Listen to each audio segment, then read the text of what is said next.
Hello friend, popular TV serial उड़ने की आशा के आगे आने वाले एपिसोड में अब आप देखेंगे कि रिया करेगी तेजस को एक्सपोज, आएगा असली चेहरा सबके सामने। तो वहीं परेश ने उठाया बड़ा कदम, निकाला तेजस को घर से बाहर। जी हाँ दोस्तों, अब शो के अपकमिंग ट्रैक में अब आप देखेंगे कि जहां पूरे देशमुख परिवार के सामने तेजस का भांडा फूट जाता है और सबको तेजस की सच्चाई पता चल जाती है कि इतने महीनों से तेजस घर वालों की आंखों में धूल झोंक रहा था और नौकरी पर जाने का बहाना बना रहा था। तो वहीं तेजस का ये सच पहले से रेणुका और रोशनी जानती थी और वो दोनों उसकी मदद कर रही थी। जहां परेश रेणुका को जम के फटकार लगाते हुए ये कहते हुए नजर आएगा कि आखिर इस घर में चल क्या रहा है, जब तुम्हें पहले से ही पता था कि तुम्हारा बेटा कहीं नौकरी पर नहीं जाता है, फिर भी तुमने ये सच पूरे परिवार से छुपाया और उसका साथ देती रही।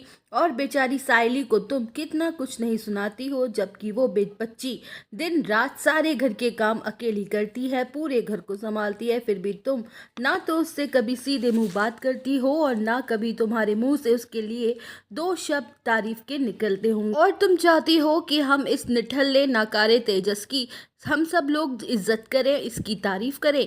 मेरी एक बात याद रखना, ये घर एक दिन पूरी तरह से टूट के बिखर जाएगा और इसकी जिम्मेदार सिर्फ और सिर्फ तुम ही होगी रेणुका। वेल, अब शो के अपकमिंग ट्रैक में अब आप देखेंगे कि जहाँ सचिन साइली से कहते हुए नजर आने वाला है कि तू फिक्र मत कर साइली, एक दिन सब कुछ ठीक हो जाएगा और बाबा की बाइक को उसकी गलती का एहसास हो जाएगा और तुझसे माफ़ी मांगते हुए नजर आएगी। और आज वो जिस बहू के लिए तेरी कोई अहमियत नहीं समझ रही है ना, एक दिन वो समझेगी कि तेरी जैसी बेस्ट बहू उसे दूसरी कोई और नहीं मिल सकती है।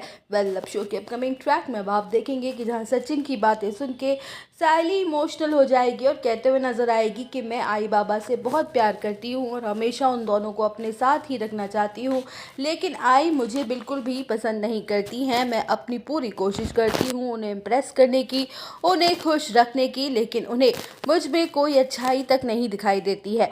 जहाँ दूसरी तरफ रिया आकाश से कहते हुए नजर आने वाली है कि क्यों ना हम लोग तेजस दादा के शोरूम से जाकर कार ले लें, उनके रेफरेंस से हो सकता है हमें थोड़ा बहुत डिस्काउंट भी मिल जाए।